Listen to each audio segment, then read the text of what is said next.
Another type of comparison that we'll often do is within a given sample, we'll compare one variable to another variable. And so we're using the entire sample, but we're comparing one variable to another variable. I repeat that because that's kind of the crux of this particular test.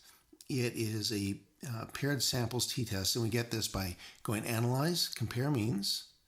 Then we'll go down to paired samples t-test, and we get the following dialog box. And might as well scroll on down to some of the ones we used for the one sample t-test. Okay, there you go.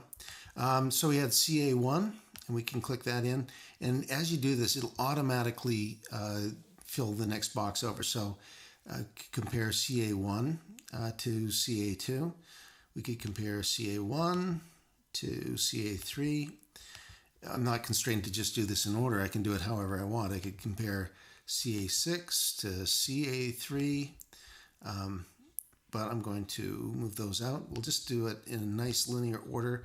Let's just compare CA1 to all the different ones. So we'll go CA1 to CA4, CA1 to CA5, CA1 to CA6, and CA1 to CA7.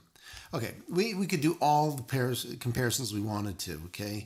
But we'll just stop right there. We've got a total of 6 comparisons that we're going to look at. We're comparing CA1 to CA2, CA1 to CA3, etc.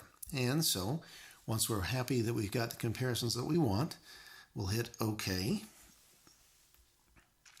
And this is the output. So the first thing we get are a set of sample statistics, and we see the mean, the sample size.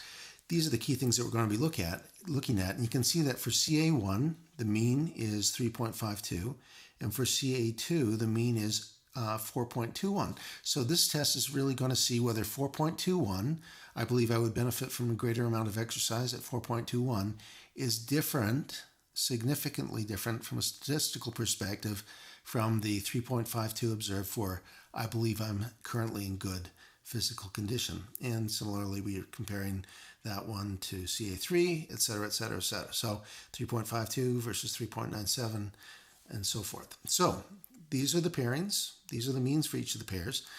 But the question is, do they differ significantly for each other?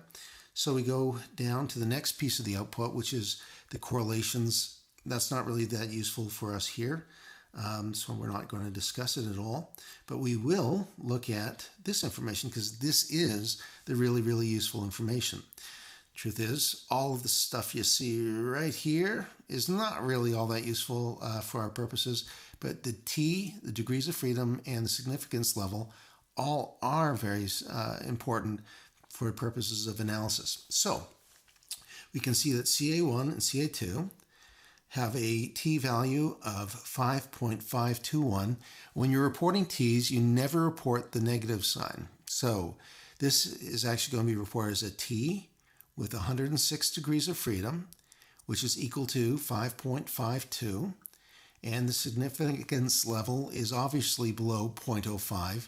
We let this equal p less than 0.001. We usually don't put p equals 000. We'll usually just round up to 0.001.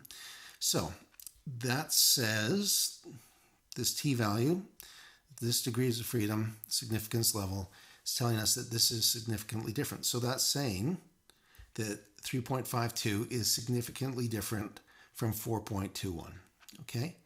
And we can see if we scroll down that all of these comparisons have significant results. So all of the different comparisons yield significant differences. So we know 3.52 is different from 3.97, 3.52 is different from 4.22, 3.52 is different from 4.35, and I think by now you're kind of getting the picture.